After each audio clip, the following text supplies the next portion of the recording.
श्री श्याम। राधे राधे दोस्तों, जय माता दी।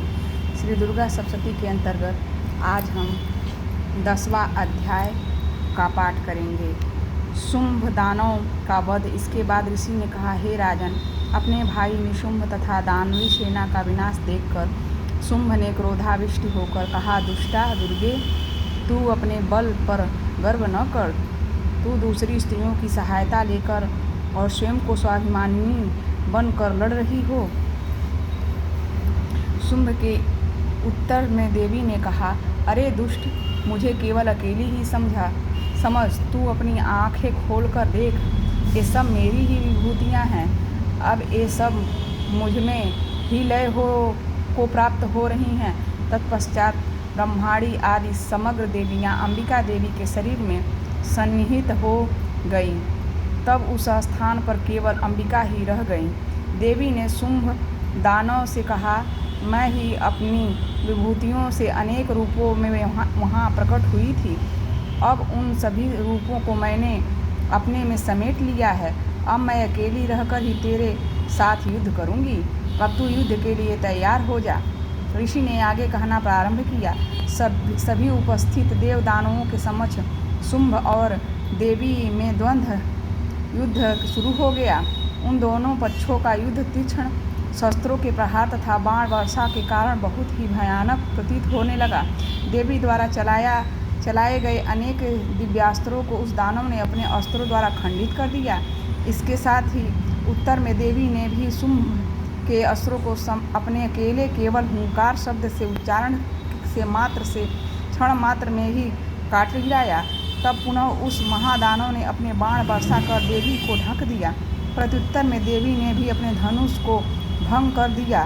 धनुष के टूटते ही शुंभ के हाथ में शक्ति उठा ली, किंतु देवी ने अपना चक्र चलाकर उस शक्ति को खंडित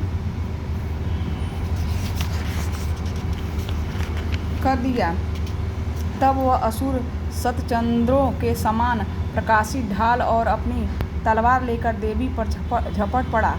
उसके आते ही देवी ने अपने क्षीण बाणों द्वारा उस देदीप्यमान ढाल और तलवार को काट दिया।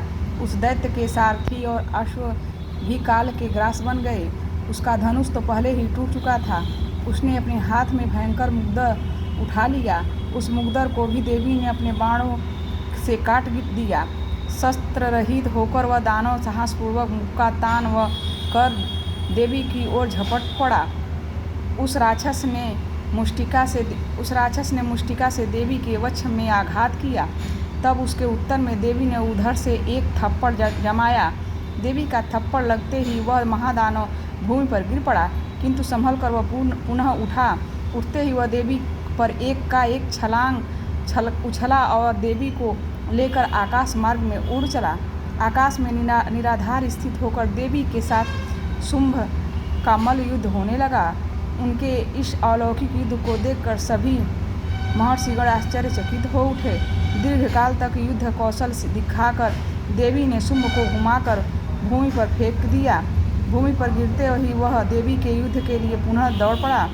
उसके धावित होते ही देवी ने उसके वक्ष में त्रिशूलाघात करके उसे भूतल पर गिरा दिया।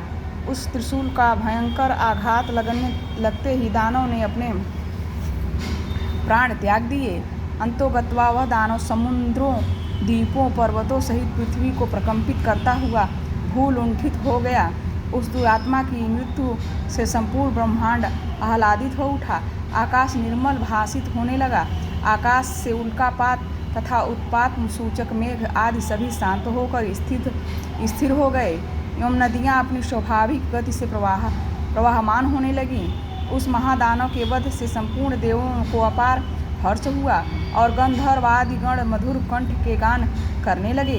अन्य गंधर्वों के साथ देवांगनाएं नृत्य करने लगीं। विशुद्ध वायु का संचार होने लगा तथा सूर्य की मलिनता दूर होकर उनका तेज प्रतिभासित होने लगा। अग्निशाला की बुझी हुई अग्नि पुनः प्रदीप्त हो उठी तथा समस्त दिशाओं में गुंजित भीषण कोलाहल भी शांत पड़ गया। इस प्रकार 10वां अध्याय समाप्त।